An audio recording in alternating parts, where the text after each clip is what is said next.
श्री द्वारिकेश केशव केश विशेष स्तुतैक गुणलेश श्री शारदेश येश प्रणत सुवेश त्वयि नते में। આપણે એ જોઈતું કે સંસાર સાગર પાર કરવા માટે જે સંપ્રદાય આપણને સંપ્રદાયની આવશ્યકતા હોય છે. રાઈટ, બરાબર છે. પછી એના માટે આપણે નામનું ઉદાહરણ આપ્યું હતું. બરાબર. શ્રવણ કીર્તન વગેરે જે આપણે શું બતાવ્યું તેમાં સદનુગ્રહની વ્યાખ્યાથી બતાવ્યું હતું ને. રાઈટ, બરાબર છે. અનુગ્રહ પદ મૂકવામાં આવ્યો હતો. બરાબર છે. પછી કે એનાથી ભગવાનનું શ્રવણ કીર્તન આદિ સંપ્રદાયની અનુસાર કરવું જોઈએ. Right, very good. પછી અને પછી એક એટલે પૂર્વ પક્ષીનો એક તો કે ભગવત સ્નેહ ન હોય તો પછી ભક્તિ ભગવત સ્નેહ ન એ બહુ ખ્યાલ નતો આવ્યો પ્રશ્ન કે સંપ્રદાય અનુસાર ભગવત સ્નેહ ન હોય તો ભગવત ભજનથી પુરુષોત્તમની પ્રાપ્તિ કેવી રીતના થઈ શકે, એવું કંઈક હતું. એટલે એમાં પ્રશ્ન લાસ્ટ પ્રશ્ન છેલ્લો પ્રશ્ન પૂર્વ પક્ષી દ્વારા એ હતો ભગવત સ્નેહ વિરહિત જે વ્યક્તિઓ હોય કે જેમાં હજુ ભગવત સ્નેહ જણાતો નથી તો તેવા ભક્તો એટલે કે તેવા વ્યક્તિઓ ભક્તિ માર્ગીય ભક્તોના ઉપદેશ અનુસાર ચાલે તો એનું શ્રુતિમાં કોઈ પ્રમાણ દેખાતું નથી કે એ લોકોનો ઉદ્ધાર થાય છે અને તે લોકોમાં પણ સ્નેહ ઉત્પન્ન થઈ શકે છે. એમાં મને કોઈ પ્રમાણ દેખાતું નથી. અને એ પછી પૂર્વ પક્ષી એવું કહ્યું કે પ્રમાણ તો દેખાતું નથી પણ એ અંધ પરંપરા માત્ર છે અને ભગવત સ્નેહ રૂપ ફલને ઉત્પન્ન કરી શકવા વાળું થતું નથી. એવો આ પ્રશ્ન હતો પૂર્વ પક્ષીનો. અને અંધ પરંપરા માત્ર એ આપણે શબ્દનો અર્થ કર્યો હતો કે અહીંયા અંધ પરંપરા માત્ર એટલે શું? જે આચાર્ય પરંપરા જે હોય સંપ્રદાયના આચાર્ય પરંપરા, વંશ પરંપરા, જે પણ પરંપરા હોય, શિષ્ય પરંપરા, વંશ પરંપરા, નાદ સૃષ્ટિ, બિંદુ સૃષ્ટિ જે પણ હોય તો એ જે તે તત્ત પ્રકારની સૃષ્ટિ હોય તો તે એ અહીંયા જે પૂર્વ પક્ષ કહી રહ્યો છે કે પરંપરાયા છે એ કોને કહ્યું? પરંપરાયા છે એનો સબૂત શું?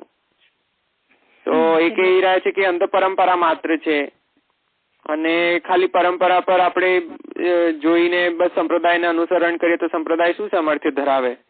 તો આવા બધા પ્રશ્ન પૂર્વ પક્ષે કર્યા કે જે નિર્મૂળ છે, એમાં કોઈ મૂળ જ નથી એને કહેવા પાછળ, અને ભગવત સ્નેહ રૂપ ફલ આપી શકવા વાળું નથી તેમ પણ તે આક્ષેપ મૂકી રહ્યો છે પૂર્વ પક્ષી.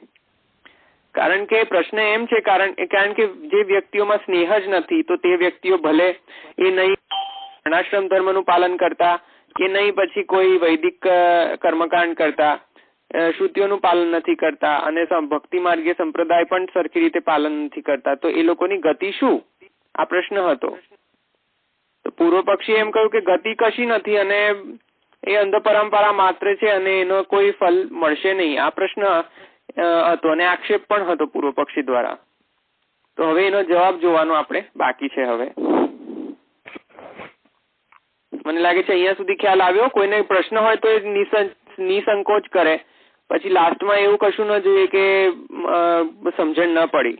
એટલા માટે હું હંમેશા પૂછતો રહું છું 5-5 મિનિટની અંદર કે જે પ્રશ્ન હોય તે તમે તત્કાલ પ્રશ્ન કરો, કારણ કે તમે મને ગમે ત્યારે એને અટકાવી શકો છો અને પ્રશ્ન પૂછી શકો છો. કારણ કે જ્યાં સુધી ગળામાં ઉતરે નહીં અને હૃદયારૂઢ ન થાય ત્યાં સુધી આગળ જવામાં કોઈ મજા નથી.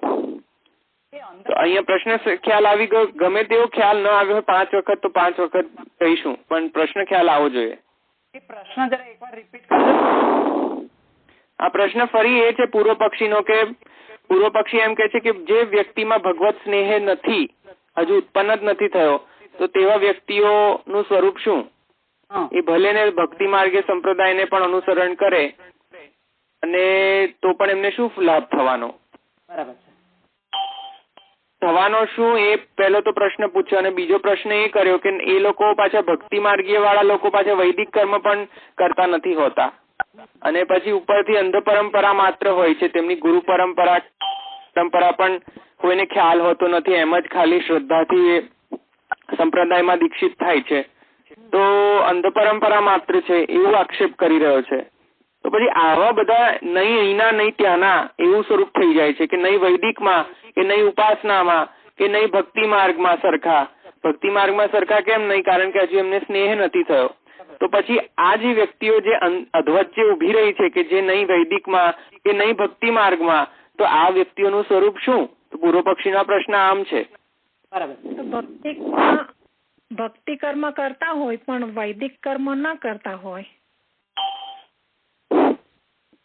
હા, એટલે એનો જે ટોન જે છે પૂર્વ પક્ષીના પ્રશ્નનો એ આ છે કે જે વ્યક્તિ ભક્તિ સંપ્રદાયનું પાલન કરી રહી છે અને પોતે શુદ્ર છે કે કોઈ વર્ણાશ્રમ ધર્મ પાલન કરવાનું એને કોઈ અધિકાર પ્રાપ્ત નથી, દ્વિજ પણ નથી, તો હવે આવી વ્યક્તિ ભક્તિ સંપ્રદાયમાં અગ્રેસર થવા માંગતી હોય અને છતાં પણ એ વ્યક્તિમાં હજુ સ્નેહ નથી જણાઈ રહ્યો, તો પૂર્વ પક્ષીને એમ લાગી રહ્યો છે કે ભલે ને એ ભક્તિ સંપ્રદાયમાં છે છતાં પણ એ એક જાતનું એને કોઈ ફલ મળવાનું નથી, કારણ કે એનામાં સ્નેહ પણ નથી કે જે ભક્તિ માર્ગમાં આગળ લઈ જાય, અને એ વર્ણાશ્રમ ધર્મનું પાલન તો કરતો જ નથી આમે, તો પછી નહીં ત્યાંનો નહીં અહીંનો એવી રીતે એની સિચ્યુએશન થઈ જાય છે. તો પછી આવી વ્યક્તિઓનું સ્વરૂપ શું અને આવી વ્યક્તિઓ આગળ કેવી રીતે ફલ દશામાં પહોંચી શકે? તો અહીંયા એવો આક્ષેપ કરી રહ્યો છે કે એટલા જ માટે આ બધું કંઈક બરાબર નથી લાગી રહ્યું, એટલે કે અંધ પરંપરા માત્ર છે અને પછી ઈચ્છિત ફલને પ્રાપ્ત નહીં કરી શકે આ સર્વ વ્યક્તિઓ, એમ એવો આક્ષેપ છે અહીંયા પૂર્વ પક્ષીનો. તો અહીંયા ખ્યાલ આવી ગયો? पूर्वोक्त वाक्य से स्नेह विरहित व्यक्ति द्वारा भक्ति मार्गीय भक्तों के उपदेशानुसार संप्रदाय प्राप्त प्रकार से किए गए वाले भगवत भजन के अप्रामाणिक होने के कारण अंध परंपरा मात्र होने की शंका का निराकरण भी हो गया, क्योंकि इस प्रकार का भगवत भजन प्रमाण सिद्ध है.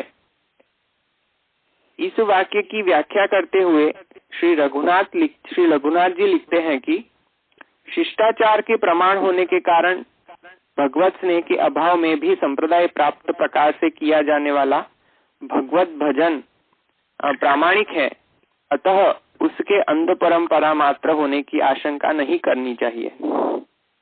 इसे स्पष्ट करते हुए श्री पुरुषोत्तम जी कहते हैं कि એટલે અહીંયા અંધ પરંપરા માત્ર શબ્દ યુઝ કર્યો છે પૂર્વ પક્ષે પોતાના પ્રશ્નમાં.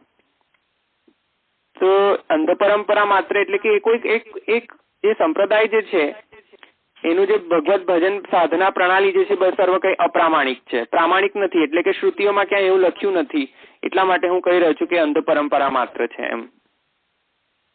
તો અહીંયા એનું નિરાકરણ એ છે, નિરાકરણ શ્રી રઘુનાથજી કરી રહ્યા છે કે ભલે એ વર્ણાશ્રમ ધર્મનું પાલન નથી કરી રહ્યો, પણ એના એ સંપ્રદાય જોડે સંકળાયેલો છે અને સંપ્રદાયનો દીક્ષિત છે, તો એવું સંપ્રદાય અનુસાર ભગવત ભજન તો પ્રામાણિક જ છે, એ આપણે ગયા પ્રમાણમાં જોઈ લીધું હતું.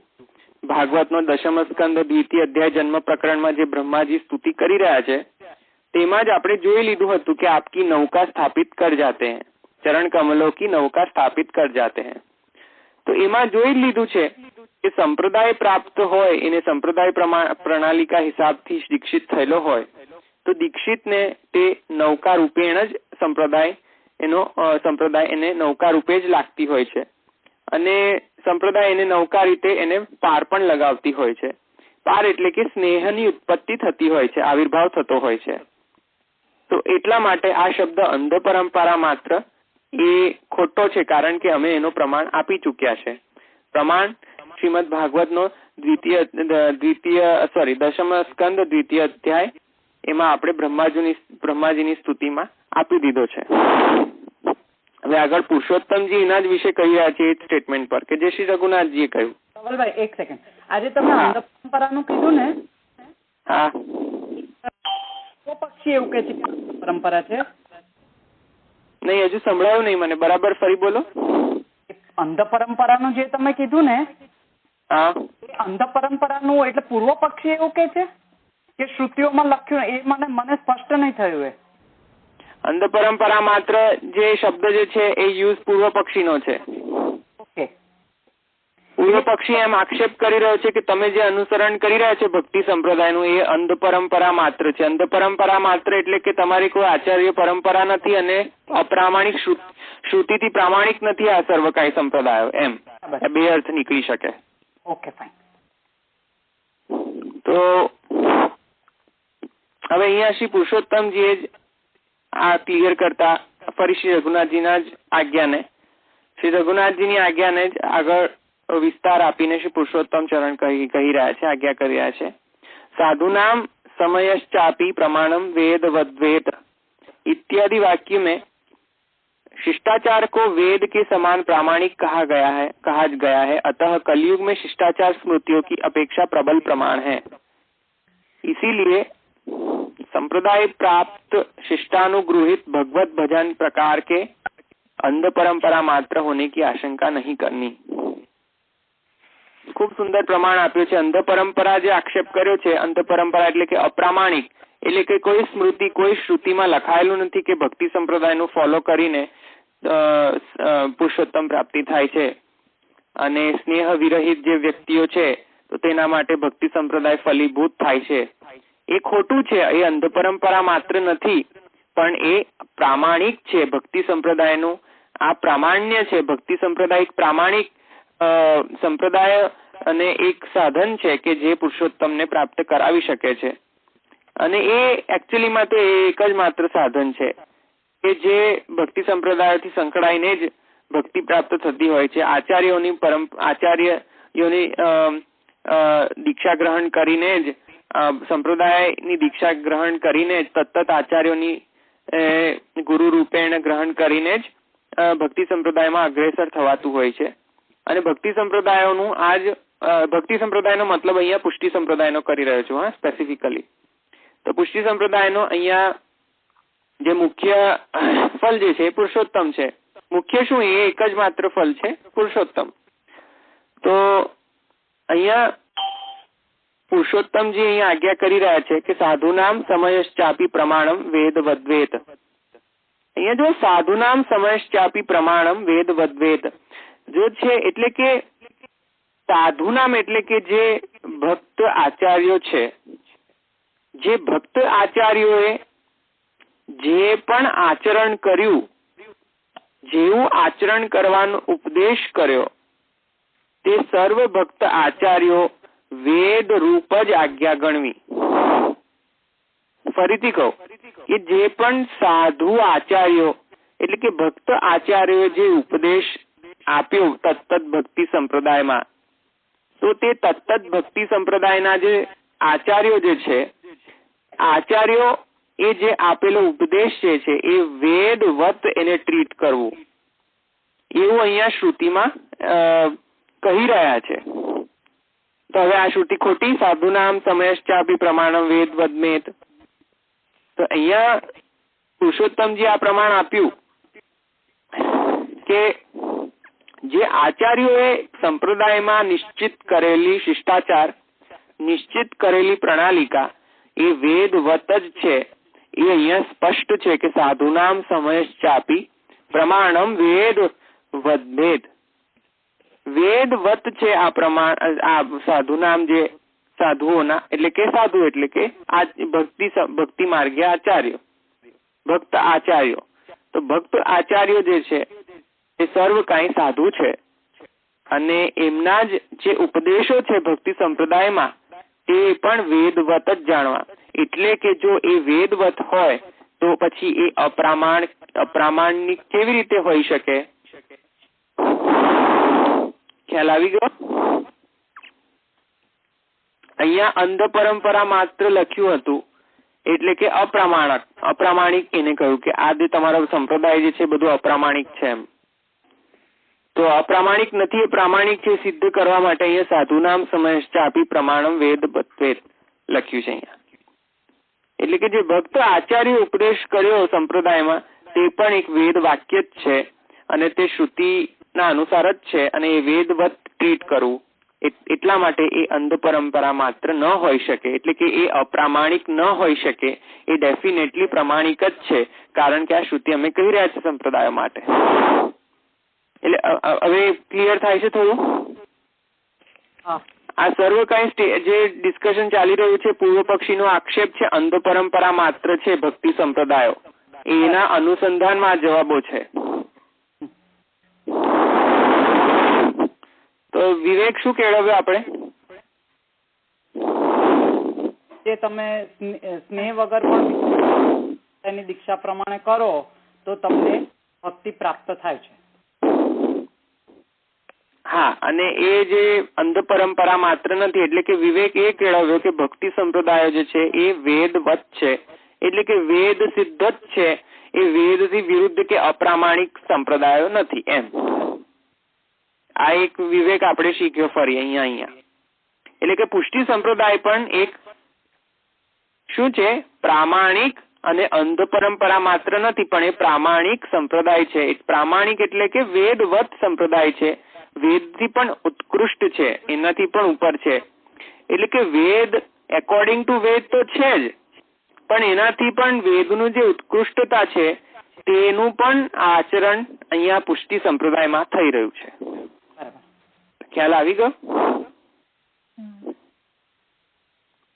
तो भगवत प्रेम फलरूप है और जीव कृति साध्य नहीं है, अतः उसका विधान नहीं किया जा सकता, केवल अनुवाद ही किया जा सकता है. तात्पर्य यही है कि फलरूप होने के कारण स्नेह रूपा पुष्टि भक्ति का विधान नहीं हो सकता, केवल अनुवाद ही हो सकता है, किंतु साधन रूप श्रवणाध्यात्मक भक्ति का विधान हो सकता है. इसीलिए नीचे उद्धृत श्लोकों में फल रूपा भक्ति का अनुवाद मात्र किया गया है और साधन रूपा भक्ति का विधान किया गया है.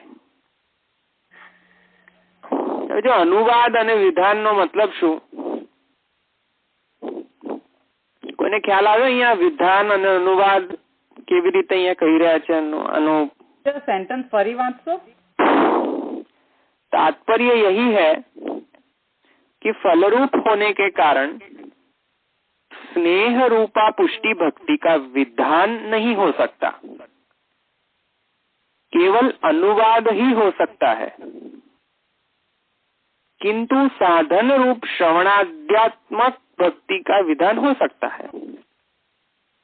इसीलिए नीचे उद्धृत श्लोकों में फल रूपा भक्ति का अनुवाद मात्र किया गया है और साधन रूपा भक्ति का विधान किया गया है. ભક્તિ કીધું એ મર્યાદામાં તમે જે શ્રવણ આદિ નવધા ભક્તિથી ફોલો કરો એ થયું ને? ના, અહીંયા સાધન રૂપ શ્રવણ આધ્યાત્મક છે, એમાં મર્યાદા શબ્દ આવ્યો જ નથી. આપણે સાધનથી કર્યો એટલે તો સાધન તો થાય ને, એમાં થોડી ના પુષ્ટિ ભક્તિમાં થોડી સાધન નથી થતું. પુષ્ટિ ભક્તિમાં સાધન તો થાય છે જ ને. કે તો તમે સેવા છોડી દો છો કે નહીં? ના, બરાબર છે. સાધન તો થાય છે કે નહીં? પણ પેલા મર્યાદા રૂપ સાધન નથી, અહીંયા એ સ્નેહ રૂપા જ છે સાધન. સાધન તો કરવા પડે કે નહીં? હવે તમે એમ કહો કે સાધન નથી કરવા, અમે બેસી રહીશું, તો એ થોડી ના ચાલે. હા, એ બરાબર છે.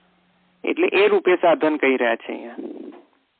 એ ભલે સાધન રૂપ છે હજુ ફલાવસ્થા, એટલે કે તમે થોડી ના અત્યારે વ્યસન દશામાં છો. હવે હોય તો હું ના કહી શકું કશું, પણ એટલીસ્ટ હું નથી.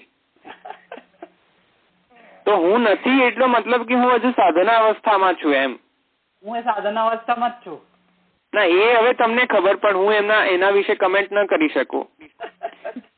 પણ જે સાધન રૂપતા અહીંયા બતાવી છે કે મર્યાદા માર્ગીય સાધન રૂપતા નથી બતાવી. એ આપણે મર્યાદાનું આપણે સ્વરૂપ જોયું હતું, મર્યાદા ભક્તિનું, જે પુરુષોત્તમજી આપશીના વિવેક ગ્રંથમાં આપણે લખ્યું હતું, આજ્ઞા કરી હતી. બરાબર. તો પુષ્ટિ ભક્તિનું અહીંયા અનુસર પુષ્ટિ રૂપી સ્નેહ રૂપા પુષ્ટિ ભક્તિ અને સાધન રૂપ શ્રવણ આધ્યાત્મક, આ બંનેની વાત થઈ રહી છે અહીંયા. તો બંનેની વાત કેવી રીતે થઈ રહી છે કે સાધન રૂપતા હોય, જયારે સાધન રૂપ શ્રવણ આધ્યાત્મક ભક્તિ કરી રહ્યા હોય, એટલે હજુ તો વ્યસન અવસ્થા સિદ્ધ નથી થઈ, તો તે વખતે એનું વિધાન થઈ શકે છે. વિધાન એટલે કે વિધિ વિધાનથી એનું ડિસ્ક્રિપ્શન અપાઈ શકે છે. વિધાન એટલે કે વિધિ વિધાન, જે રૂલ્સ રેગ્યુલેશન્સ, એને એનાથી ડિસ્ક્રાઇબ કરી શકાય છે.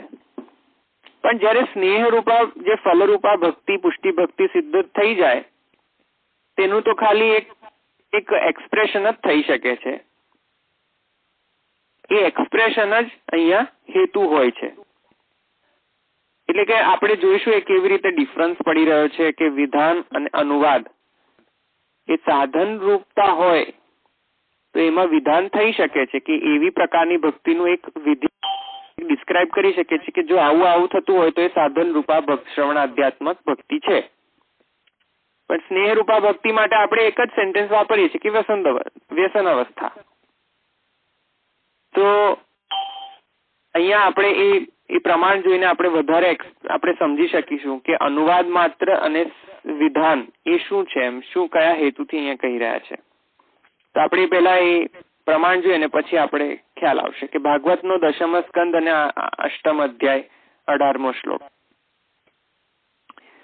સ એતસ્મિન મહાભાગા પ્રીતિમ કુર્વન્તિ માનવાઃ માહાત્મ્ય જ્ઞાન પૂર્વસ્તુ સુદ્રઢ સર્વતોધિકઃ. સ્નેહો ભક્તિરીતિ પ્રોક્તસ્તયા મુક્તિર્ન ચાન્યથા. શાસ્ત્રાર્થ પ્રકરણ. તો અહીંયા મેં બે વસ્તુ કહી દીધી, એક તો શાસ્ત્રાર્થ પ્રકરણ અને એક એની પહેલા ભાગવતનો 10મ સ્કંદ 8મ અધ્યાય 18મો શ્લોક. યૈતસ્મિન મહાભાગાઃ પ્રીતિમ કુર્વન્તિ માનવાઃ महात्म्य ज्ञान पूर्वस्तु सुदृढ़ सर्वतोधिक। जो महाभाग मानव इन भगवान श्री कृष्ण से प्रेम करते हैं उन्हें शत्रु अभिभूत नहीं कर पाते। भगवान के महात्म्य के ज्ञान पूर्वक भगवान में सुदृढ़ और सर्वाधिक स्नेह होना ही भक्ति कहा गया है और मुक्ति इस भक्ति से ही होती है, अन्यथा नहीं। ये शास्त्रार्थ प्रकरण नु आपणे कहूं जे हमणा जे कहूं मैं, जो महाभाग मानव इन भगवान श्री कृष्ण से प्रेम करते हैं उन्हें शत्रु अभिभूत नहीं कर पाते। અને બીજો સ્ટેટમેન્ટ છે, બીજો પ્રમાણ આપણે શાસ્ત્રાર્થ પ્રકરણ લઈએ છીએ कि भगवान के महात्म्य के ज्ञान पूर्वक भगवान में सुदृढ़ और सर्वाधिक स्नेह होना ही भक्ति कहा गया है और मुक्ति इस भक्ति से ही होती है, अन्यथा नहीं। तथा श्रीमद् भागवत के तृतीय स्कंद के वेद विहित कर्मों में लगी हुई रूपादि गुणों द्वारा अनुमित होने वाली देवरूप इंद्रियों की भगवान श्री हरि में स्वाभाविक वृत्ति इत्यादि एवं मेरे गुणों के श्रवण मात्र से लौकिक और वैदिक प्रतिबंधों को दूर कर मन को भगवान में तैल धारावद विच्छिन्न रूप से उसी प्रकार लगा देना जिस प्रकार गंगा जल पर्वत आदि को पार करके भी समुद्र में अविच्छिन्न रूप से गिरता है, निर्गुण भक्ति योग का लक्षण कहा गया है। इस इत्यादि वाक्यों में स्नेह रूपा भक्ति का अनुवाद ही किया गया है, न कि विधान।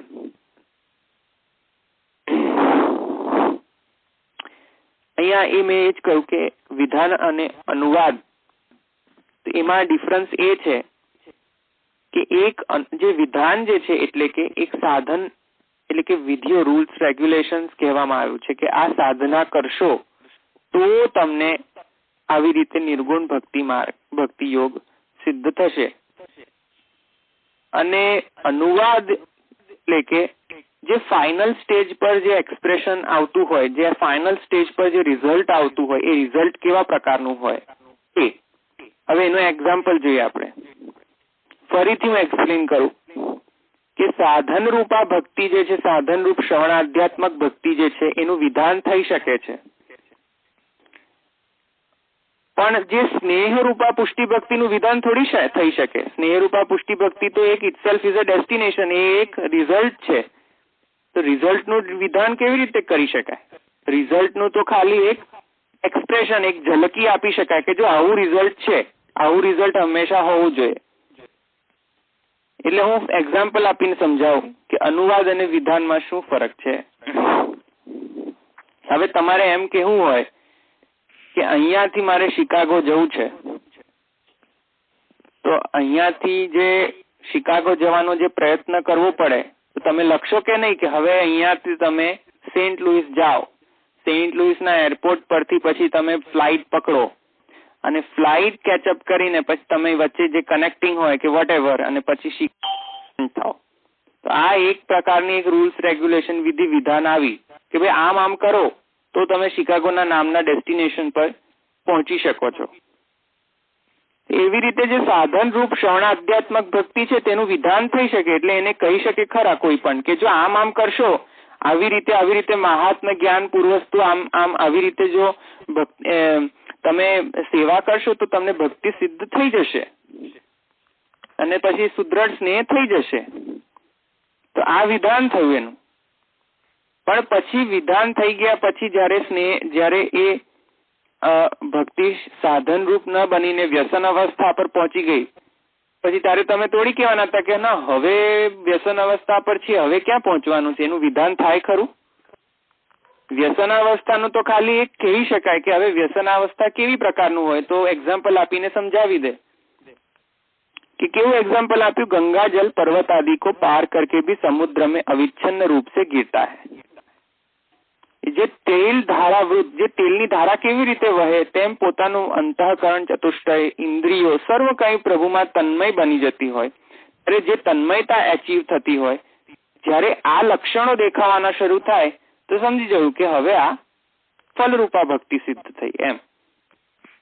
એટલે કે પહોંચવાનો માર્ગ અને ડેસ્ટિનેશન ઇટસેલ્ફ. તો ડેસ્ટિનેશન ઇટસેલ્ફ ને આપણે અનુવાદ કહીએ છીએ અને જે કેવી રીતે એ ડેસ્ટિનેશન પર પહોંચવું એનું વિધાન થઈ શકે છે કે ભાઈ તમે આમ કરશો, આમ આવી રીતે મામેવ નૈરપેક્ષેણ વગેરે જે પણ જે છે સંપ્રદાયના સેવા પ્રણાલિકા અનુસાર તમે એનું શ્રવણાદિક કરો. હા, તો શ્રવણાદિક કરીને તમે એનું વિધાન થઈ શકે છે. પણ પછી તમે જયારે વ્યસન અવસ્થા પર પહોંચી જતા તન્મયતા થઈ જતી હોય છે ત્યારે તમે એનું કેવી રીતે વિધાન કરી શકો? એને તો ખાલી એક્ઝામ્પલથી તમે કહી શકો જો આવી દશા હોય ને ત્યારે કહેવું કે આ વ્યસન અવસ્થા સિદ્ધ થઈ ગઈ. તો ખ્યાલ આવ્યો કે નહીં? અહીંયા કન્ફ્યુઝ થયા? બીજા કોઈ બોલતા નથી? બીજા કોઈને સમજાયું કે નહીં? આ વિધાન સમજાઈ ગયું. અનુવાદ સમજાય જરા ફરી. અનુવાદ એટલે કે એને કોઈ બીજા સ્ટેટમેન્ટ તરીકે એને ફરી એક્સપ્રેસ કરી શકાય એમ કે હવે તમે એમ કહો કે વ્યસન અવસ્થા કેવી? ચાલો હું તમને એક પ્રશ્ન પૂછું, વ્યસન અવસ્થા એટલે શું? એને કેવી રીતે પ્રાપ્ત કરી શકાય વ્યસન અવસ્થાને? તો પ્રશ્નનો જવાબ શું હોય?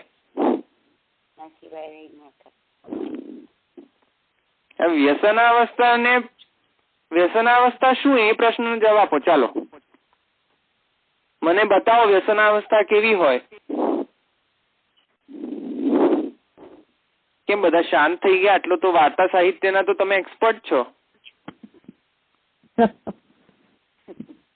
વાર્તા સાહિત્ય તો તમે અગણિત વાર સાંભળી હશે, ગણી ન શકાય એટલી વાર સાંભળી હશે વાર્તા સાહિત્યમાં, સત્સંગમાં તો. રાજા નથી. હા, આજ કરવાનું રાજા નથી ને. બરાબર છે. ચાલો આસક્તિ અવસ્થા, ચાલો ને આસક્તિ અવસ્થા ગણી લો, વ્યસનાવસ્થા ગણી લો. ચાલો હવે તમે એમ ગજન ધાવન ને વ્યસનાવસ્થા. હા, ગજન ધાવન એ વ્યસનાવસ્થા છે. તો ગજન ધાવનજીને હવે તમે કેવી રીતે, તમે એક્સપ્લેન કેવી રીતે કર્યું? મેં તમને પ્રશ્ન શું પૂછ્યો, વ્યસનાવસ્થા કેવી હોય, તમે શું આપ્યું જવાબ? આપ્યો શું જવાબ એ કહો મને, એટલે ખ્યાલ આવી જશે. તમે આપ્યો કેવો જવાબ? બધી ઇન્દ્રિયો પ્રભુમાં જયારે તન્મય બની જાય છે. હા, તો હવે એનું વિધાન કર્યું કે તમે અનુવાદ કર્યો? અનુવાદ કરી દીધો ને. તમે થોડી એવું કહ્યું કે આવું કરશો ને, આમ કરશો, આમ તરીકે કરશો તો વ્યસનાવસ્થા ડેફિનેટલી સિદ્ધ થઈ જશે. એવું ડેફિનેટલી ના કહેવાય. એ તો પ્રભુની કૃપા પર જ છે આધારિત. બરાબર. વ્યસનાવસ્થાનો અનુવાદ થઈ શકે. હા, એ ડેફિનેટલી થઈ શકે કે તમે એને એક્સપ્રેસ કરી શકો બીજી રીતે. એ બીજી રીતે કઈ કે એક્ઝામ્પલ તરીકે કે જેમ કે જો એટલે ગજન ધાવન, ગજન ધાવન ની જે સર્વ ઇન્દ્રિયો જે છે ચેતસ્તત પ્રવણમ સેવા, તો એના એ સિદ્ધ થઈ ચૂકી હતી. તો બસ એ અવસ્થાનું તો ખાલી વિધિ વિધાન ન કરી શકાય, પણ એ અવસ્થાનો તો માત્ર ખાલી અનુવાદ થઈ શકાય. એને આપણે બીજી રીતે કહી શકીએ, બસ એટલું જ કરી શકાય. વાઇલ જે સાધન રૂપ શ્રવણાદિ જે છે તેનું વિધાન કરી શકાય છે કે એ કેવી રીતે થતું હોય છે, તો એ વિધાન થઈ શકે. તમે એમ કહો કે વ્યસન કેવી રીતે કરવું, હવે તો આ કેવો અટપટો ક્વેશ્ચન. હવે વ્યસન કેવી રીતે કરવું એટલે શું? એ તો કઈ થોડી જીવકૃતિ સાધ્ય છે. વ્યસન કેવી રીતે કરવું એનો એ પ્રશ્ન કોઈ ઉદ્ભવે ખરો ક્યાં કોઈને કે વ્યસન કેવી રીતે સિદ્ધ કરી દેવું? તો એ જીવના હાથમાં નથી કે ભાઈ વ્યસન અવસ્થા સિદ્ધ કરવાની. એ જીવકૃતિ સાધ્ય હોત તો પછી બધાને વ્યસન સિદ્ધ થઈ ચુક્યું હોત. અત્યારે બધા વ્યસનમાં જ ફરતા હોત. આપણે પેલી બેડ હેબિટ્સ ની વાત નથી કરતો હા અહીંયા, વ્યસન અવસ્થાની જે અત્યારે લોકમાં પ્રસિદ્ધ વ્યસન છે એ નહીં. જે પુષ્ટિનું વ્યસન જે છે પછી એ વ્યસન કેવું, એ કેવી રીતે પ્રાપ્ત કરવું, એ તો કેવો અટપટો ક્વેશ્ચન. એ જીવકૃતિ સાધ્ય થોડી ને છે. હા, તમે સાધનાત્મક શ્રવણ આદિ કરો એને પ્રાપ્ત કરવા માટે, એ જુદી વસ્તુ છે. પણ તમે એવો અટપટો ક્વેશ્ચન કરી દો કે વ્યસનાવસ્થા પ્રાપ્ત કરવાનો કોઈ કૃતિ બતાવો, તો પછી એ કૃતિ તો એ તો અનુગ્રહ પર જ આધારિત હોય. વ્યસન અવસ્થા એમને સિદ્ધ ન થાય. વ્યસન અવસ્થા તો એ જીવ કૃતિ સાધ્ય નથી, એ ભગવત કૃતિ સાધ્ય છે. તો ભગવત કૃતિ સાધ્ય જે પણ વસ્તુ હોય તેનું વિધાન ન થઈ શકે, એનું ખાલી અનુવાદ થઈ શકે. એટલે હવે ખ્યાલ આવ્યો કે એનું કેમ વિધાન ન થઈ શકે, કારણ કે જીવકૃતિ સાધ્ય નથી એટલા માટે. એટલે જે વસ્તુ જીવકૃતિ સાધ્ય ન હોય તેનું ખાલી અનુવાદ કરી શકાય કે આ આવું સ્વરૂપ જયારે થાય ને ત્યારે સમજી જવું કે આ વ્યસન અવસ્થા, બસ એટલું કહી શકાય. પછી એને ડેફિનેટલી 101% શું કરવું જોઈએ તો 101% વ્યસન અવસ્થા સિદ્ધ થાય, એનો આન્સર કેવી રીતે મળે? એ તો ડેફિનેટ આન્સર તો છે, બીજું કોઈ ડેફિનેટ આન્સર નથી જાણતું. મહાપ્રભુ શ્રી પ્રભુ જ જાણે છે કે ડેફિનેટલી શું થવાનું છે. તો એ પ્રમાણે અહીંયા પણ એ કહી રહ્યા છે કે જે ભગવત પ્રેમ ફલરૂપ છે અને એ જીવકૃતિ સાધ્ય નથી. એટલે ફલરૂપા ભક્તિ જે છે તે જીવકૃતિ સાધ્ય નથી, એ સર્વ કઈ અનુગ્રહ પર જ આધારિત છે. એટલે કે ભગવત કૃતિ સાધ્ય છે. જે વસ્તુ ભગવત કૃતિ સાધ્ય હોય તેનું વિધાન ન થઈ શકે, એનું તો ખાલી એક માત્ર અનુવાદ જ થઈ શકે. હા, પણ જે સાધન રૂપ શ્રવણાદિ જે છે તેનું વિધાન કરી શકાય છે. એનું આપણે લખી શકીએ છીએ કે આમ કરશો તો આમ આવી રીતે આગળ વધાશે, એમ આગળ અગ્રેસર થશો. મને લાગે છે હવે ખ્યાલ આવ્યો.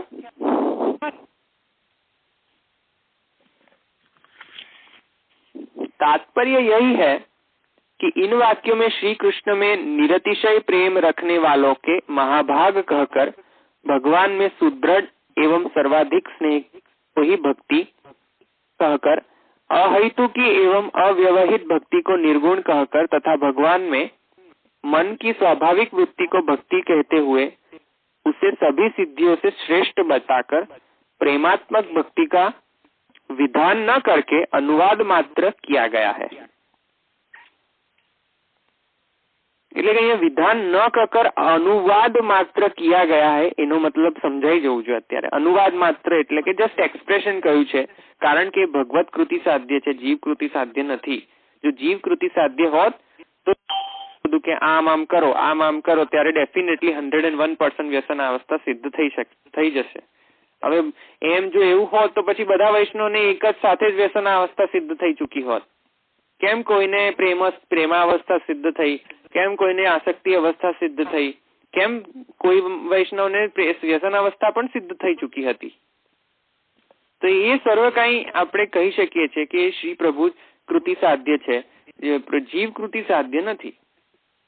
જીવ ભલે કેટલા પણ પ્રયત્નો કરે પણ વ્યસનાવસ્થા સિદ્ધ ફલરૂપા જે ભક્તિ જે છે તેના નિયંતા શ્રી પ્રભુ પોતે જ છે. જેટલું પણ સાધના કરે, જેટલું પણ એ આગળ વધવાનું વધે. આ ડેફિનેટલી એ તો કરવું જ જોઈએ, કારણ કે જીવનો ધર્મ છે સાધના કરવાનો. સાધના નહીં કરે તો શું નિસાધન થઈને બેસી રહેવાનું છે? નિસાધનનો ભાવ રાખીને સાધના કરવાની છે. આ વિરુદ્ધ ધર્માશ્રયત્વ છે પુષ્ટિ માર્ગમાં, કે નિસાધનનો ભાવ રાખીને સાધન કરવાના છે. સાધન નથી કરવાના એમ નથી, પણ એ સાધન કરવા છતાં પણ એ જે ભાવ ઉત્પન્ન થવો જોઈએ એ નિસાધનતા ભાવનો. ખ્યાલ આવી ગયો કે હું એને કન્ફ્યુઝ કરી રહ્યો છું?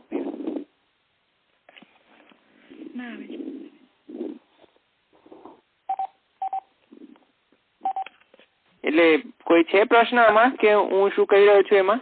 ના સમજાયું. એટલે કે અહીંયા પ્રેમાત્મક ભક્તિ એટલે કે ફલરૂપા ભક્તિ છે, એની કોઈ વિધાન ન થઈ શકે, એટલે કે વ્યસનનું વિધાન ન થઈ શકે, પણ એ અનુવાદ માત્ર થઈ શકે એમ.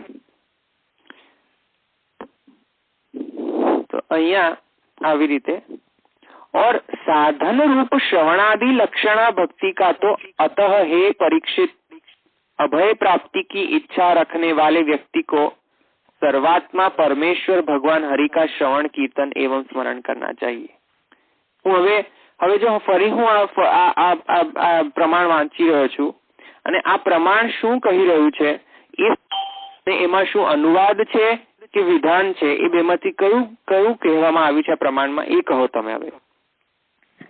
अतः हे परीक्षित अभय प्राप्ति की इच्छा रखने वाले व्यक्ति को सर्वात्मा परमेश्वर भगवान हरि का श्रवण कीर्तन एवं स्मरण करना चाहिए. विधान બહુ સરસ વિધાન થયું. આ વિધાન થઈ સમજાયું વિધાન કેવું હોય અને અનુવાદ કેવો હોય. અનુવાદ એટલે કે અહીંયા स्वाभाविक वृत्ति को भक्ति कहते हुए उसे सभी सिद्धियों से श्रेष्ठ बताकर प्रेमात्मक भक्ति का अनुवाद किया गया है. આ અનુવાદ છે બરાબર. અને વિધાન, હવે વિધાન વાળો શ્લોક કેવો છે તો આવો કે અભય પ્રાપ્તિની જો ઈચ્છા હોય તો તમે આમ આવી રીતે આમ આવી રીતે કરો. એટલે કે શ્રવણ આદિ કીર્તન સ્મરણ પરમેશ્વર ભગવાન હરિના કરશો તો એ વિધાન થયું બરાબર. પણ પછી એ વિધાન આ કયા પ્રકારની ભક્તિ માટે થયું? સાધન રૂપ શ્રવણાદિ લક્ષણા ભક્તિ માટે. પણ જયારે એ સાધન રૂપ થી પર થઈને જયારે એને ફલાવસ્થા સિદ્ધ થાય છે, એટલે કે વ્યસનાવસ્થા સિદ્ધ થાય છે, ત્યારે તો એ વ્યસનાવસ્થાનું આવી રીતે કહેવાય નહીં કે આમ કરો તો વ્યસનાવસ્થા સિદ્ધ થાય. કારણ કે આપણે જોઈ ગયા છે કે એ વ્યસનાવસ્થા જે છે એ જીવ કૃતિ સાધ્ય નથી, પણ એ માત્ર ને માત્ર ભગવત કૃતિ સાધ્ય હોય છે. તો એ વસ્તુનું કોઈ દિવસ વિધાન ન કરી શકાય. એ વસ્તુનું તો ખાલી આપણે એક એક્સપ્રેશન આપી શકીએ કે આવું લક્ષણ જોવા મળે તો સિદ્ધ થઈ ગયું કે આ વ્યસન અવસ્થા સિદ્ધ છે. इत्यादि वाक्यों में विधान किया गया है. એટલે કે આ જે આપણે જોયું હમણાં અતઃ હે પરીક્ષિત વાળો શ્લોક, એમાં વિધાન કરવામાં આવ્યું છે. इस प्रकार पूर्वोक्त सिद्धांत की सारे बातें ठीक है.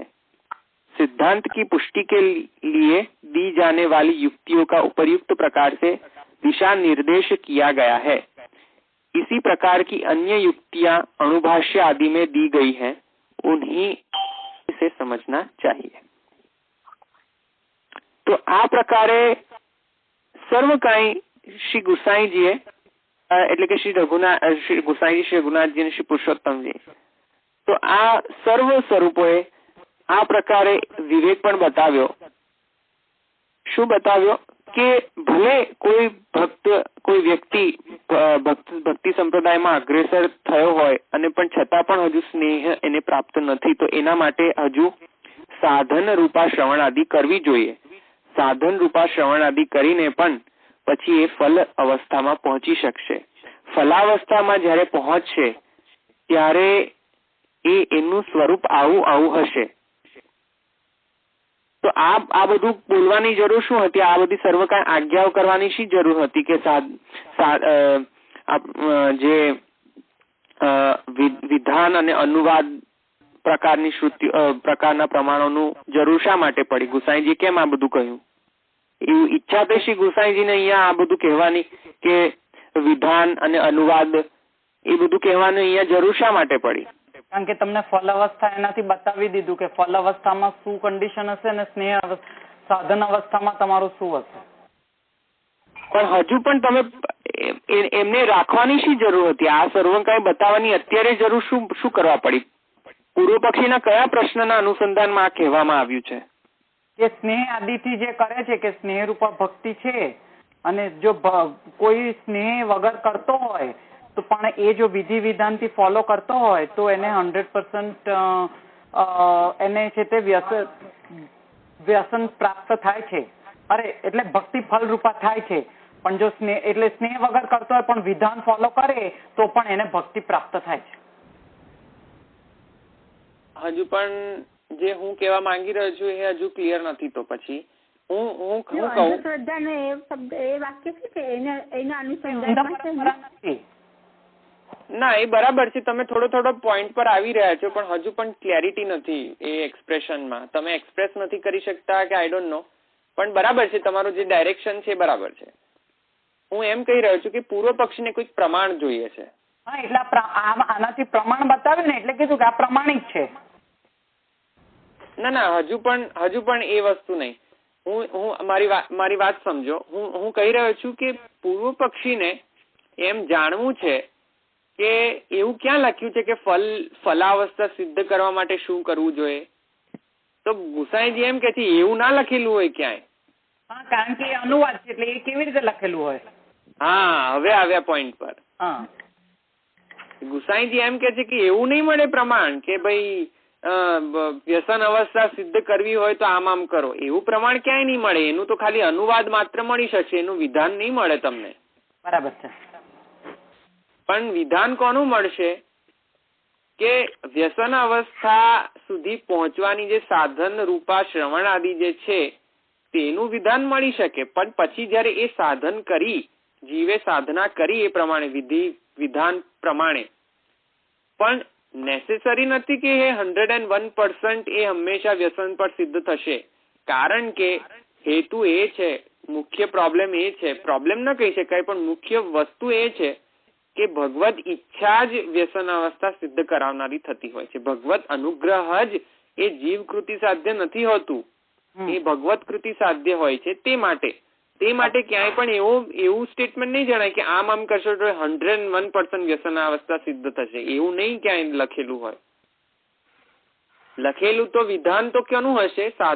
સાધન રૂપા શ્રવણાદિનું. એમ એટલા માટે શ્રી ગુસાઈજીએ ક્લેરિફાય કર્યું કે તમે જો ફાઇન્ડ એવું સર્ચ કરતા હોય કે ક્યાં એવું પ્રમાણ છે કે વ્યસનાવસ્થા સિદ્ધ કરવી હોય તો શું કરવું જોઈએ, તો ગુસાઈજી કહે છે એવું શું કરવું જોઈએ એવું નહીં મળે તમને. એનું અનુવાદ માત્ર મળી જશે, પણ તમને વિધાન નહીં મળે એવા બધાનું.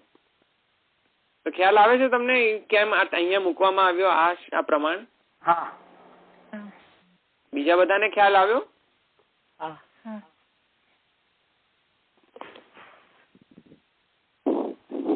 તો અહીંયા જે આપણે કન્ક્લુઝન વિવેક જો એ છે કે પુષ્ટિ ભક્તિ સંપ્રદાયમાં ભલે જીવને હજુ પણ સ્નેહની સિદ્ધિ નથી થઈ, પણ એનો મતલબ એમ નથી કે એ વિભૂતિનું પૂજન યજન કરી. એનું મતલબ એમ છે કે હજુ એને સ્નેહ નથી થયો તો ભલે નથી થયો, પણ એ સંપ્રદાયમાં પુષ્ટિ ભક્તિ સંપ્રદાયમાં એ સિદ્ધાંત અનુસાર એ સેવા કરી રહ્યો છે. એ નામ સેવા પણ કરી રહ્યો છે, સ્વરૂપ સેવા પણ કરી રહ્યો છે, સિદ્ધાંત અનુસાર આચરણ કરી રહ્યો છે. તો એને કોઈ પણ એક સમયમાં તો સંપ્રદાયના આચાર્યના અનુગ્રહથી અને પુરુષોત્તમના અનુગ્રહથી પણ તે સંપ્રદાયનું ફલ પ્રાપ્ત થવાનું જ છે. પણ તમે જો એના વિશે કોઈ વિધિ વિધાનો શોધતા હોય કે ભાઈ આ પ્રાપ્ત કરવા માટે શું વિધાન છે, તો એ નહીં મળે તમને. કારણ કે ફલરૂપા ભક્તિનું વિધાન ન થઈ શકે. કેમ ન થઈ શકે? ફલરૂપા ભક્તિનું વિધાન કેમ ન થઈ શકે? ભગવત કૃતિ. બહુ સરસ. ભગવત કૃતિ સાધ્ય છે તે માટે લખી દો કે ભગવત કૃતિ સાધ્ય છે એટલે એનું વિધાન ન થઈ શકે. એ તો ખાલી અનુવાદ માત્ર થઈ શકે.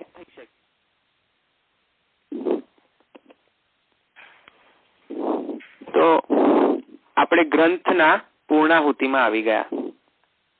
ગ્રંથ પૂર્ણ થયો હવે થોડો એક गोसाईजीनी અને ग्रंथ पूर्ण થાય છે।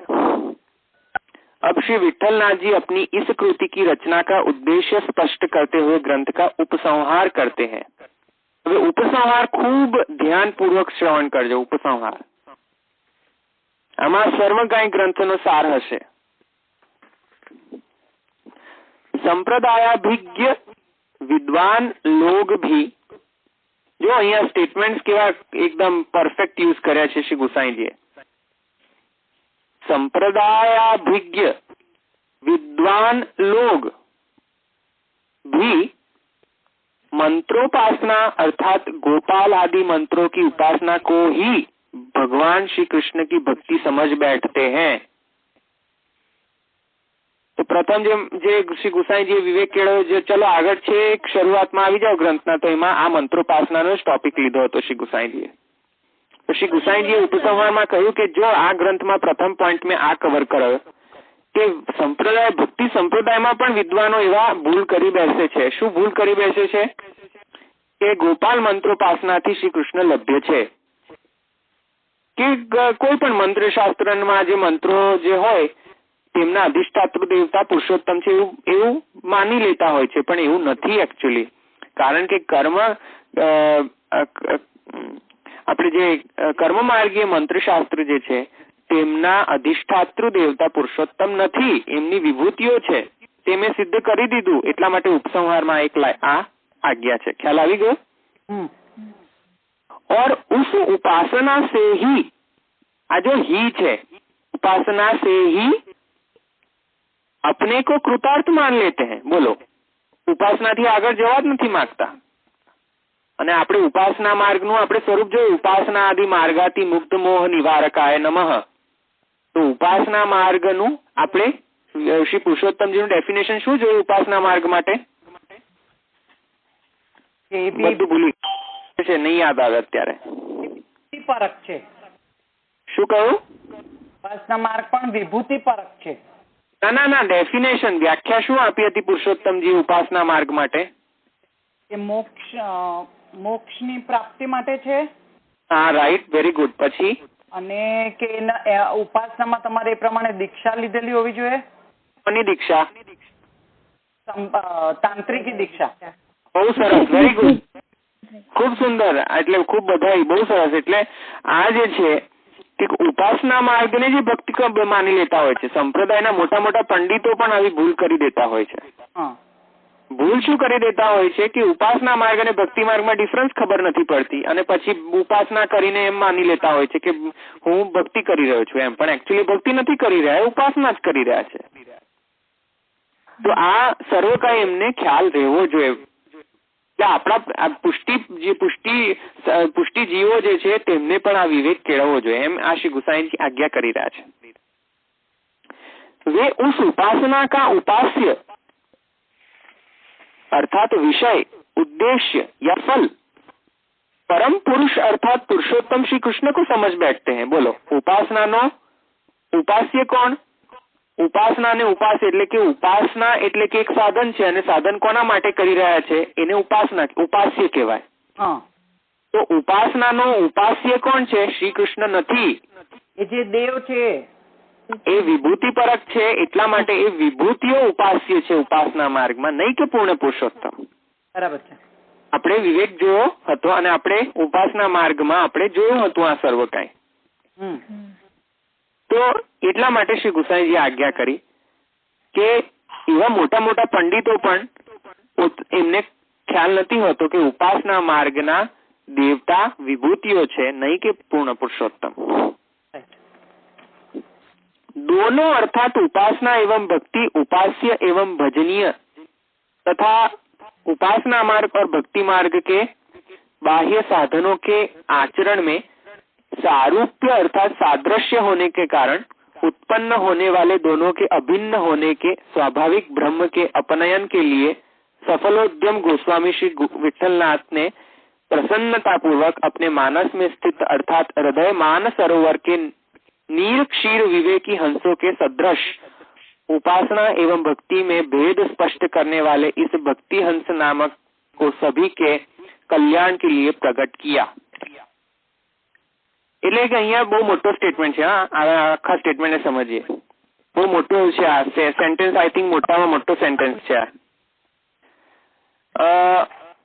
દોનો એટલે કે ઉપાસના માર્ગ અને ભક્તિ માર્ગ. તો ઉપાસના માર્ગમાં સારૂપ્ય નથી, સાદ્રશ્ય પણ નથી. એ બ્રહ્મ માત્ર છે કે એમનામાં બધું સિમિલારિટીઝ દેખાય છે. સિમિલારિટીઝ દેખાય પણ એ ઇક્વલ નથી. ભક્તિ ઇઝ નોટ ઇક્વલ ટુ ઉપાસના. એ સિદ્ધ કરવા માટે આખો આ ગ્રંથ લખ્યો છે. અને બીજા બધા ઘણા બધા પોઈન્ટ્સ શ્રી ગુસાઈજી એક્સપ્લેન કર્યા છે. એટલા માટે જ અહીંયા ઉપાસના માર્ગ ભક્તિ માર્ગમાં ડિફરન્સ શું છે એ સર્વ સંદેહો દૂર કરવા માટેનો આ નીર ક્ષીર એટલે કે પાણી અને ક્ષીર આ બંને પર વિવેક રાખનારું પક્ષી કોણ? હંસ. તેમ આપણે ભક્તો જીવો પુષ્ટિ જીવ એ પુષ્ટિ જીવ પણ નીર ક્ષીર વિવેકી બને. એટલે કે નીર એટલે કે ઉપાસના માર્ગ, ક્ષીર એટલે કે ભક્તિ માર્ગ કે પછી બીજું ગણી લો, અન્યથા ગણો કે ક્ષીર એટલે કે ઉપાસના માર્ગ અને નીર એટલે કે ભક્તિ માર્ગ. તો કયો ભક્તિ માર્ગ અને કયો ઉપાસના માર્ગ અને ઉપાસના માર્ગમાં શું ને ભક્તિ માર્ગમાં શું, એવો જે વૃત્તિ કેળવાય, એવો વિવેક વૃત્તિ કેળવાય તો ભક્તિ હંસ સિદ્ધ થયો ગણાય. તો હૃદયરૂપી માન સરોવર એટલે કે જે માન સરોવરની આસપાસ રહેતા હંસ એટલે કે માન સરોવર એટલે કે હૃદય. ભક્તનું જે હૃદય જે છે તે હૃદયમાં બિરાજમાન જે વૃત્તિઓ જે છે તે વૃત્તિઓ વિવેક વૃત્તિઓ વાળી થાય. એટલે કે ઉપાસના માર્ગ અને ભક્તિ માર્ગ વચ્ચે ડિફરન્શિએટ કરવા વાળી વૃત્તિ થાય તો જ એ ભક્તિ હંસ ગણાય. બાકી એ કોઈ બીજા પ્રકારનો હંસ થઈ શકે પણ ભક્તિ હંસ ન થઈ શકે. તો જીવોને ભક્તિ હંસ થવાનું છે. હવે ખ્યાલ આવી ગયો? હા, શું કહ્યું? વાક્ય ફરી રીતે. હા, એટલે કે હૃદયરૂપી માનસરોવર વિરાજમાન. हाँ, हृदय रूपी मान सरोवर के नीर क्षीर विवेकी हंसों के सदृश भक्ति हंस को सभी के कल्याण के लिए प्रकट किया है. એટલે કે હૃદય જે છે એ માન સરોવર રૂપ છે. હૃદયની અંદર જે વૃત્તિઓ જે છે એ વૃત્તિઓ કેવી હોવી જોઈએ? હંસ જેવી. એટલે કે ઉપાસના અને ભક્તિ માર્ગ વચ્ચે ડિફરન્સ જોવાની વૃત્તિ અને ભક્તિનું યથાર્થ સ્વરૂપ જાણવાની વૃત્તિ જો તે સિદ્ધ થાય તો ભક્તિ હંસ સિદ્ધ થાય અને જીવ ભક્તિ હંસ થઈ શકે છે. તેમાં ઉપસંહાર કર્યો श्री विठलनाथ जी.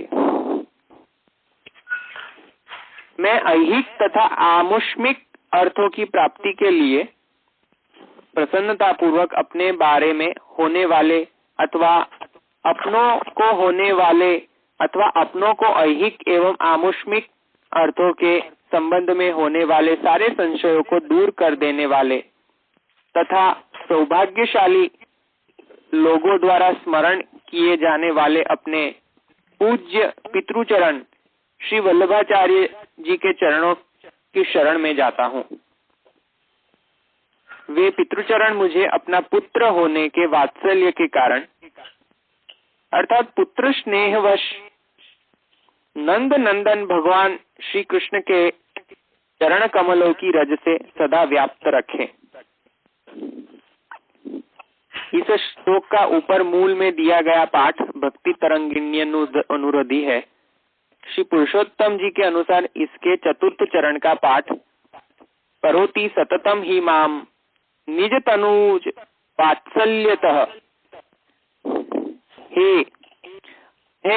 उन्होंने अपनी विवेक टीका में इस श्लोक के उत्तरार्ध का जिन श्री वल्लभाचार्य ने पुत्र स्नेहवश निरंतर अति सुखासक्त मुझ श्री विठलनाथ को नंद नंदन भगवान श्री कृष्ण के चरण रूप भक्ति मार्ग का रक्षण बनाया है, यह अर्थ भी किया जाता है। एवी रीते श्रीमद गोपी जन वल्लभ भगवान श्री कृष्ण के चरणों के अनन्य भक्त गोस्वामी श्री विठलनाथ जी द्वारा विरचित भक्ति हंस समाप्त हुआ। श्री गुसाई जी परम दयाल की जय। तो एवी रीते आ आखा ग्रंथमां આપણે ખૂબ આપણે ઘણા ખરા આપણે વિવેક જોયા અને વિવેક સમજ્યા અને વિવેક કેળવવો પણ હવે જોઈએ। તો આપણે ભક્તિ હેતુ નિર્ણય ભક્તિ હંસ અહીંયા પૂર્ણ થયું। હવે પૂર્ણાહુતિ તો ગ્રંથની થઈ પણ હા શું કહ્યું? છેલ્લે તમે બોલ્યા ને બોલો ને થોડું। શું છેલ્લે શું? છેલ્લે તમે જે આ બોલ્યા ને કે પુરુષોત્તમજીએ વિવેક ગ્રંથમાં હા પુરુષોત્તમજીએ જે ભક્તિ તરંગીણી વિવેક ગ્રંથમાં બતાવ્યું છે એમ તમે બોલ્યા ને?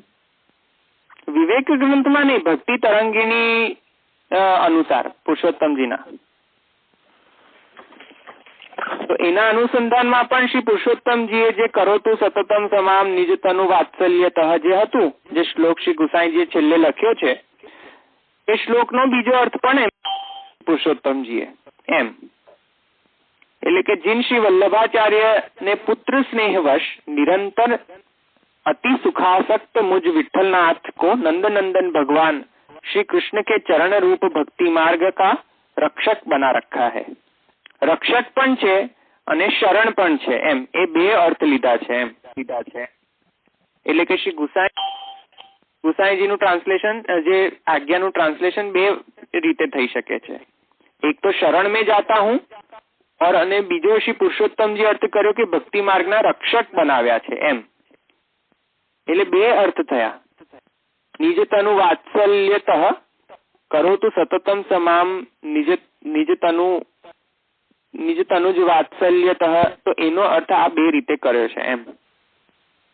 એટલે કે એક એવું પણ ભાવ થઈ શકે કે શ્રી ગુસાઈજી આપ શ્રી શરણમાં જઈ રહ્યા છે, અને બીજો અર્થ એમ છે કે શ્રી ગુસાઈજી પોતે રક્ષક પણ બની રહ્યા છે ભક્તોના એમ।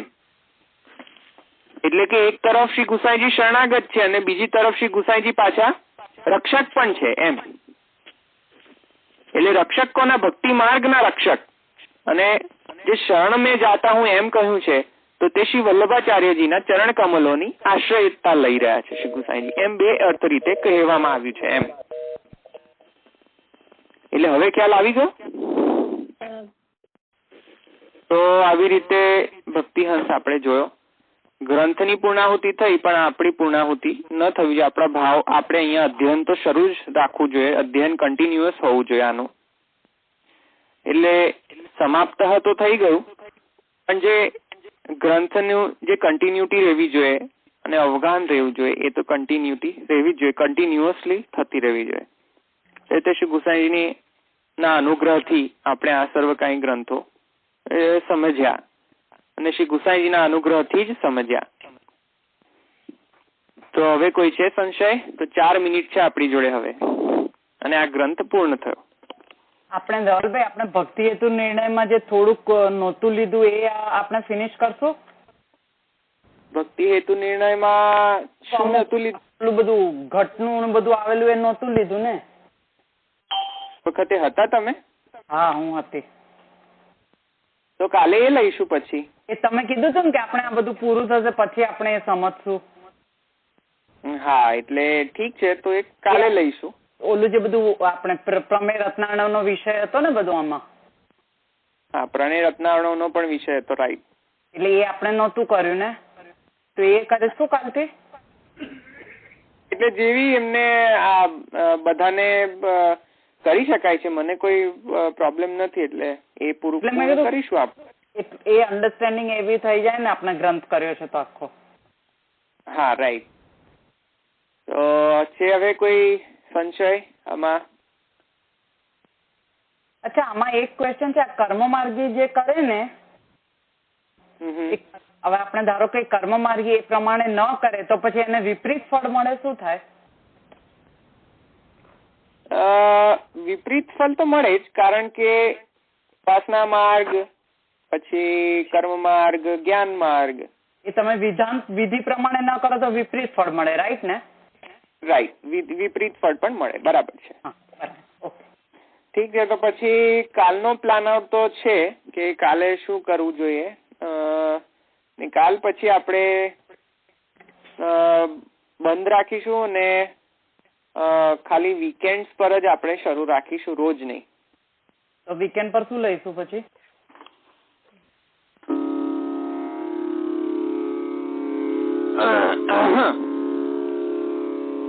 જય જય લાલ ગોવર્ધન ધારી, ઇન્દ્રમાન ભંગ કીનો,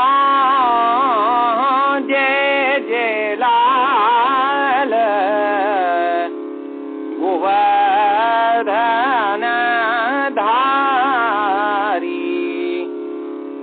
ઇન્દ્રમાન ભંગ કીનો, જય જય લાલ. વામ ભુજા રાખ્યો ગિરનાયક, ભક્તન કો સુખ દીનો, જય જય લાલ ગોવર્ધન ધારી, ઇન્દ્રમાન ભંગ કીનો, સાત દિવસ મઘવા પચહાર્યો, ગોસુત શૃંગન ભીનો, સાત દિવસ મઘવા પચહાર્યો, ગોસુત શૃંગન ભીનો, કૃષ્ણદાસ ગિરિધર પિયા ગે, પાય પર્યો બલ ઈનો, જય જય લાલ ગોવર્ધન ધારી, ઇન્દ્રમાન ભંગ કીનો, જય જય લાલ, જય જય લાલ ગોવર્ધન ધારી, ઇન્દ્રમાન ભંગ કીનો, જય જય લાલ.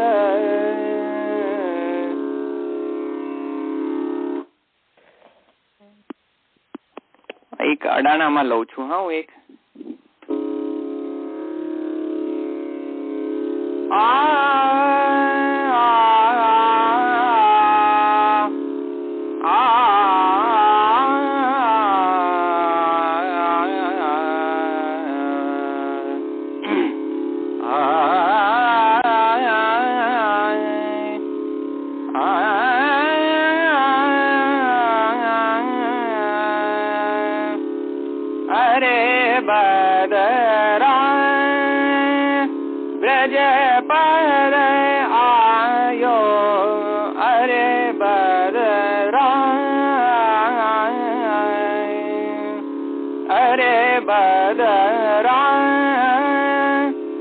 ब्रज पर आयो, अरे बदरा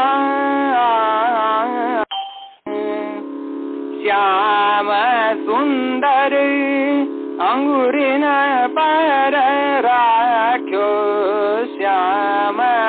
અંદર અંગુરીન પર રાખ્યો બહુ બાદર ઘુમરે અરે બદરા બ્રજ પર આયો બરસ્યો મુસલ ધાર સાત દિન સાયર સમુદ્ર ભરે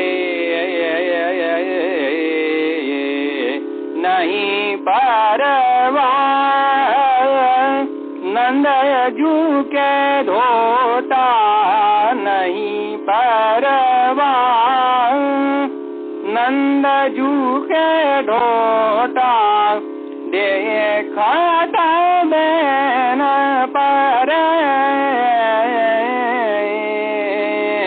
अरे बदरा ब्रज पर आयो अरे बदरा बदरा बदरा बदरा ब्रज पर आयो अरे बदरा ब्रज पर आयो अरे बदरा लियो उठाय कोप कर गिरिवर सबे शरण उबरे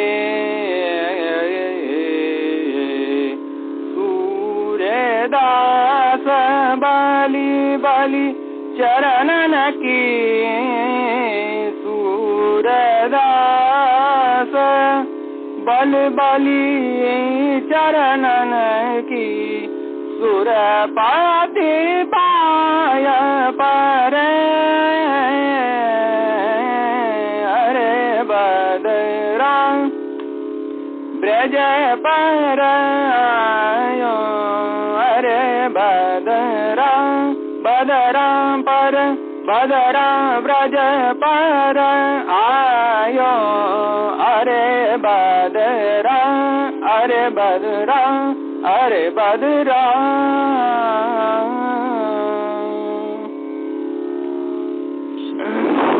दृढ़ीन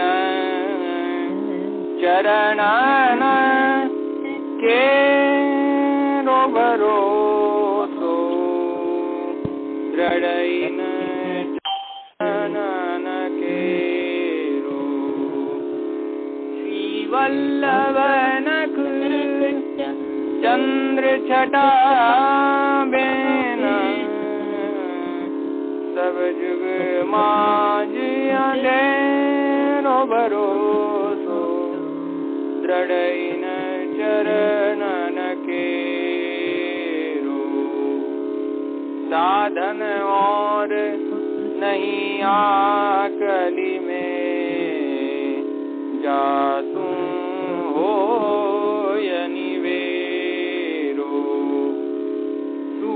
का कहे विविध आधरो बिना मूल को चेरो भरोसो दृढ़ीन चरणन केरो दृढ़ीन चरणन केरो भरोसो दृढ़ीन चरणन केरो श्री वल्लभाधीश की जय। साईं जी परम दयाल की जय। श्री श्याम सुंदर श्री हमने महारानी की जय। द्वारिकाधीश की जय। साईं श्री गुरुदेव की जय। सर्वे वैष्णव ने जय श्री कृष्ण। जय श्री कृष्ण। जय श्री कृष्ण। जय श्री कृष्ण। સર કાલે કેટલા વાગે છે? હા કાલે કેટલા વાગે છે સત્સંગ? ટાઈમે 9 વાગે.